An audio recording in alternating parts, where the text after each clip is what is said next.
Hi, welcome to our Live Like a Duck off-campus edition workshop, all about what you need to know before signing your lease.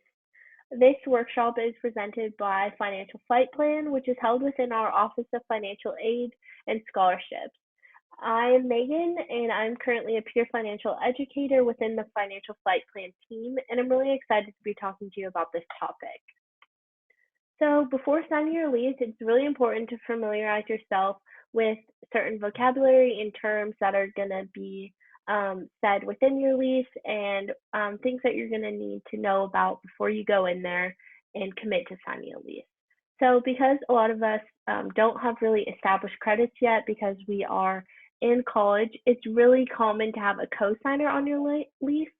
So some landlords may require your parents or your guardian to co-sign on your lease. If you're under a certain age, or like I said, you don't have the credit history. So this is just ensuring that you are not only responsible for paying your rent and adhering to your lease, but also your co-signer is too. And whatever happens can also affect their credit as well. So another term is your deposit. So it's a fee that you're going to pay when you first put down your application, and it's really something that your management company is going to hold until your lease is over, and you'll want to ensure that you get it back. And if there's no damage or nothing has happened or reasons why you should lose your deposit, you want to make sure that you get that back at the end of your lease. So there's also different types of leases, a short-term lease, a month-to-month lease. So it's important to kind of go over your lease and go over it with your management company and really know what you're signing on for and how long your lease is going to be. Something else that might come up within this process is subleasing.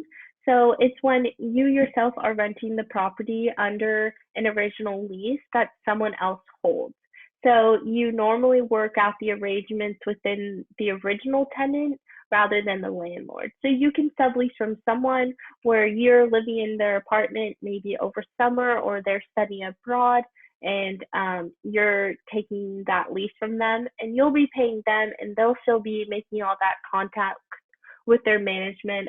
You can also be the subleaser and sublease out your apartment if you're going away for summer and someone wants to live there and pay your lease, or if you're studying abroad, something like that. So when we're thinking about getting into a lease, it's also really important to thinking about possibly breaking a lease. So whether you're studying abroad, you have a medical emergency, or there's roommate issues, be sure that you understand and can meet the terms of your rental agreement. So these are rented contracts that you're signing, and especially you and your co-signer may be signing. So it's not something very light that you can get out of easily. It's important to really go through all of your options and know if you want to end your lease early, what are going to be those hoops that you have to jump through to be able to do that. And have that conversation with your management and make sure that you know that that is an open line of communication. And hopefully they'll be helpful with you if a certain situation does come up where you really do need help in breaking this lease. And if you have issues like studying abroad or roommate issues, make sure that you review your lease and see if subleasing is an option. Like we talked about, it's a really great way to still pay your rent, but not be living in your actual apartment or house or whatever it may be. So it's important to keep in mind all these terms and all this information may be new, but it's really important to familiarize yourself with this when you're going through this leasing process for the first time or signing a new lease, even if you've lived off campus before. So thank you so much for listening, and we hope that this was really informative. Stay connected with us on Facebook, Instagram, and Twitter. Email us, visit our website, subscribe to our YouTube channel, UL Financial Wellness, for more tips and tricks about everything to do with financial wellness. Thank you.